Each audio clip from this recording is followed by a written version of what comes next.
The diamond story में आपका स्वागत है। आज सुनेंगे कहानी मेरी चारुलता। मैंने कहा ना दूर रहो मुझसे, मैं तुम्हारी शक्ल भी नहीं देखना चाहती। यही एक फेवरेट डायलॉग था जो वो दोहराती रहती थी। ये एक दिन की बात नहीं थी, ऐसा हमारी शादी के बाद से ही हो रहा है। पूरे 36 गुण मिलाए गए थे शादी के वक्त, जाने कैसे। बाद में तो यही लगा, वो ज़मीन और मैं आसमान। मैं खुले हाथ खर्च करने वाला, अगर कोई ज़रूरत आकर बता दे, कुछ मांग ले तो मैं मना नहीं कर पाता। और वो दांतों से रुपए पकड़ने वाली, 1 रुपया इधर उधर हो जाए तो दिन भर हिसाब करने लगती। मैं अस्त व्यस्त घर को अपना आराम गृह मानने वाला, वहाँ अपनी मर्जी से कैसे भी रहने वाला, और वो घर को हमेशा शोपीस की तरह सजा कर रखने वाली। अक्सर हम टकराते थे। ये जूते ऐसे कैसे फेंक दिए, ये टॉवल इस्तेमाल कर फिर अच्छे से क्यों नहीं लटकाते जैसे पहले से रहता है, गीले पैरों से फर्श गीला क्यों किया, और भी अनगिनत शिकायतें रहती थी उसे मुझसे।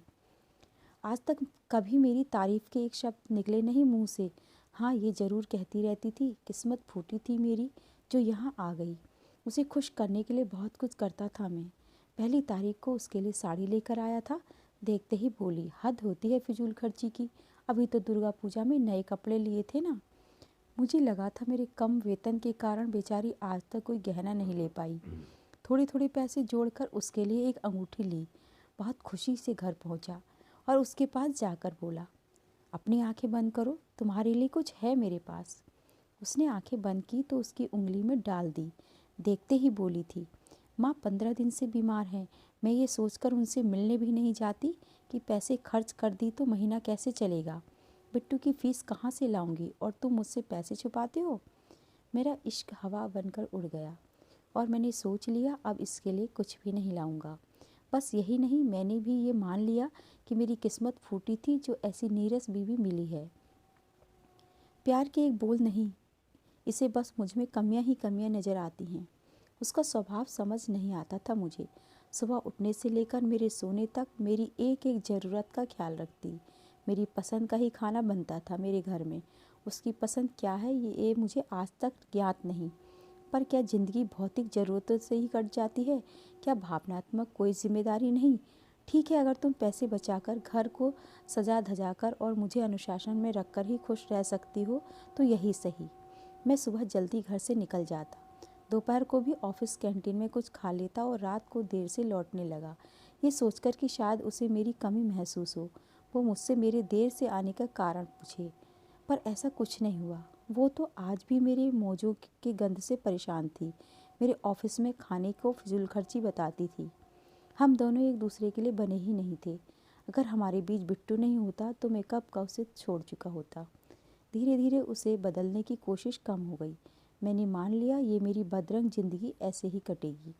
एक दिन दोपहर को कैंटीन में बैठा सैंडविच खा रहा था, तभी सविता मेरे पास आई। क्या मैं यहाँ बैठ सकती हूँ, उसने पूछा। अरे बिल्कुल, ये कैंटीन सबके लिए है, मैंने कहा। आपका घर यहाँ पास ही है ना, वो बोली। अभी 3 महीने ही हुए थे उसे इस ऑफिस में आए और मेरे बारे में इतना जानती है। मैं भीतर से खुश हुआ। हाँ, पास ही है, मैं बोला। फिर भी घर खाने नहीं जाते? क्यों, वाइफ कहीं बाहर गई है क्या? बस समय बचा लेता हूँ, मैं बोला। हमने साथ साथ कॉफ़ी पी। उस दिन के बाद अक्सर हमारी बातें होने लगी थी। पारिवारिक जिम्मेदारी उठाते उठाते वो 35 की हो गई थी। अपना घर नहीं बसा पाई और अब बसाना भी नहीं चाहती थी।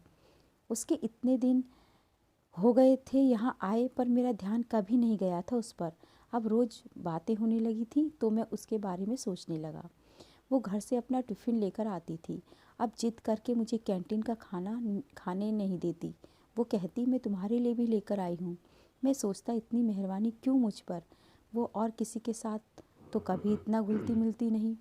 एक दिन बोली, जानते हो मेरा कोई मित्र नहीं है ना, ना ही कोई पुरुष, ना कोई स्त्री। तुम पहले ऐसे इंसान हो जिसका साथ मुझे अच्छा लगने लगा है।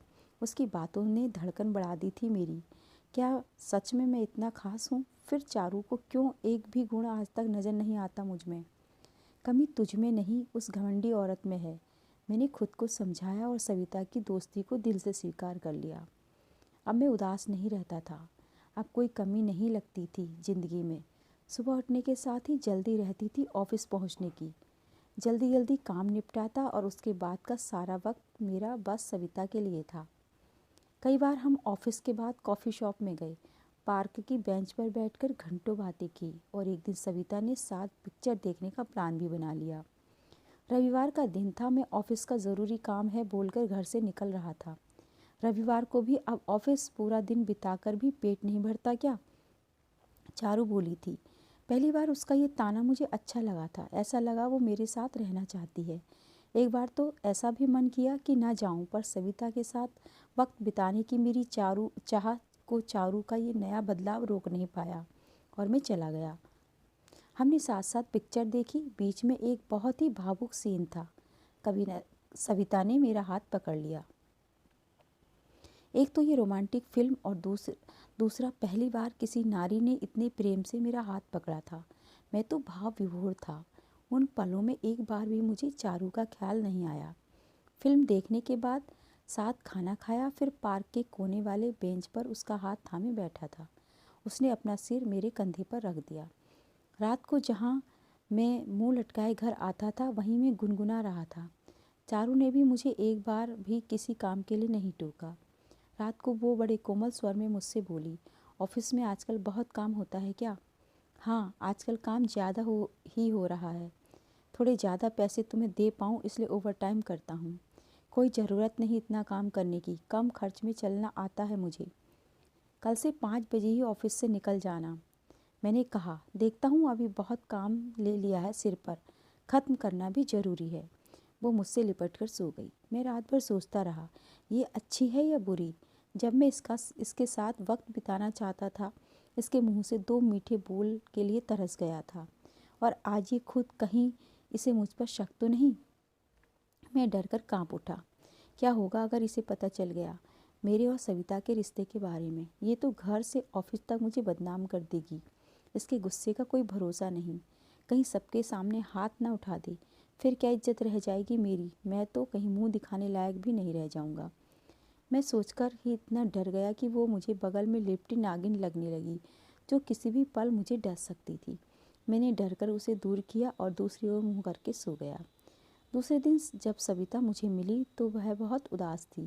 मैंने पूछा तो कहने लगी, कब तक किराए के घर में रहूंगी? एक ज़मीन देखी है 7 लाख की, मेरे पास कुल मिलाकर 2 लाख ही हैं। अगर बाकी मदद तुम कर देते तो ज़मीन के साथ साथ मैं भी तुम्हारी ही रहूंगी ना। वो तो ठीक है सविता, पर मेरे पास इतने पैसे नहीं हैं। 20,000 की नौकरी में तुम तो समझ ही सकती हो घर कैसे चलता होगा इस शहर में। कुछ दिन इंतज़ार क्यों नहीं कर लेती? पहली बार कुछ मांगा था और मना कर दिया। बस टाइम पास समझ के रखा था ना मुझे। घर में बीवी और बाहर में। बहुत गलत सोच है तुम्हारी। तुम चाहते तो दे सकते थे। जानती हूँ गांव में बहुत ज़मीन है तुम्हारी। हाँ है, पर वो चारू कभी मुझे बेचने नहीं देगी। वो तो पुरखों की निशानी मानती है उसे। मैं कुछ नहीं जानती। कैसे भी करके मुझे पैसे दो, नहीं तो मैं ये सारी तस्वीरें तुम्हारे घर भेज दूँगी। अगर तुम मेरे नहीं तो मैं भी तुम बनी रहूँ तुम्हारी, कहकर सविता ने ऑफिस पार्क थिएटर की कई तस्वीरें सामने पटक दी। किसी में मैं उसका हाथ थामे था तो किसी में उसका सिर में मेरे कंधों में। मैं अवाक सा बैठा था। वो आगे बोली, इन तस्वीरों के साथ एक चिट्ठी भी डाल दूंगी कि कैसे तुमने मेरे घर में रात बिताई है, पर मैंने तो आज तक बस तुम्हारा हाथ ही पकड़ा है। मैं डर कर बोला, ये बस हम दोनों जानते हैं, चारू नहीं, कहकर वो हंसती हुई चली गई। अब जान देने के सिवा कोई चारा नहीं सोचता हुआ मैं घर की ओर बढ़ रहा था। एक आखिरी रात बिट्टू और चारू के साथ बिता लेता हूँ। सुबह जो निकलूँगा तो फिर वापस न लौटूंगा। चारू के हाथों मरने से अच्छा है चुपचाप मर जाऊँ। मैं घर पहुँचा। मन बहुत उदास था। खाना भी नहीं खा पाया। बस बिट्टू को सीने से लगाए बैठा रहा। चारू भी न जाने क्यों आजकल मुझे किसी बात के लिए नहीं कोसती।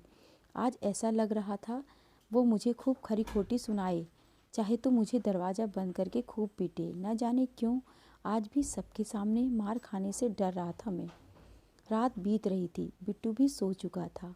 मैं आंखें खोले घर घर करते पंखे को एकटक देख रहा था। मुझे लगा था चारू सो गई है। सविता से झगड़ा हो गया है क्या, इतने उदास हो? वो मुंह फेर कर बोली। मुझे लगा अभी मेरा दिल उछल कर हाथ में आ जाएगा। इतना डर गया मैं। लाख कोशिश के बाद भी आवाज़ नहीं निकल रही थी। कुंवारी है ना वो, साथ रहना चाहते हो क्या? वो बोली। नहीं तो ऐसे क्यों बोल रही हो? मैंने मरी हुई आवाज़ में पूछा। तुम्हें ऐसे नहीं देख सकती मैं। तुम्हारी खुशी के लिए तुम्हें छोड़ भी सकती हूँ। इतना डरने की ज़रूरत ना है मुझसे। खा नहीं जाऊँगी। अगर इतना प्यार करती हो तो कभी दिखाया क्यों नहीं? क्यों कभी मेरी भावनाओं की कदर नहीं करती? तुम्हें पता है कितना दुखी रहता था मैं। आज जो भी हुआ उसकी जिम्मेदार तुम हो। मैंने तो सदा तुम्हें खुश रखने की कोशिश ही की है। मैं रोते रोते बोला। मैं चाहता था मुझे उस पर दया आ जाए। जानती हूँ सारी गलती मेरी ही है। उसने आसानी से मान लिया। बचपन से सदा अपने पिता को माँ को दबाते हुए ही देखा था। उसकी हर छोटी सी छोटी गलती पर वो उन्हें मारते पीटते थे। माँ हमेशा डरी सहमी रहती थी। मैं माँ पर गुस्सा करती, तुम चुपचाप क्यों सहती हो, तो कहती पहली बार ही गलती कर दी थी जो इन्हें नहीं रोका, नहीं तो आज ये मेरे साथ ऐसा कभी नहीं कर पाते। मैंने सोच लिया था जो मेरे घर में होता था वो अपने घर में नहीं होने दूंगी, इसलिए बहुत प्यार करते हुए भी कभी जताया नहीं तुम्हें। पर जब तक मुझे मेरी गलती समझ में आई तुम बहुत दूर जा चुके थे। मैं बिट्टू को लेकर पार्क गई थी, वहीं देखा था उसे, तुम्हारे कंधे पर सिर रखे बैठी थी। बाद में पता की तो पता चला तुम्हारे ऑफिस में ही काम करती है। मुझे माफ़ कर दो चारू, मैं हाथ जोड़कर रोता हुआ बोला। क्या चाहते हो? जो चाहोगे वही होगा। मैं तो कल भी तुम्हें ही और आज भी। वो मुझे ब्लैकमेल कर रही है कहकर मैंने उसे सारी बात बता दी। जब बोल दिया कि जो तुम चाहते हो वही होगा तो वो होती कौन है डराने वाली? कल से उसकी हिम्मत नहीं होगी तुम्हें आंख उठाकर देखने की। चलो अब आराम से सो जाओ। तुम क्या करने वाली हो ये जानकर क्या करोगे? और दोबारा किसी की ओर देखा तो वो आंखें दिखाकर बोली, तुम नहीं बदल सकती। अब भी डांट रही हो। देखो तुम प्यार करोगे तो कसम खाता हूँ किसी को नहीं देखूंगा।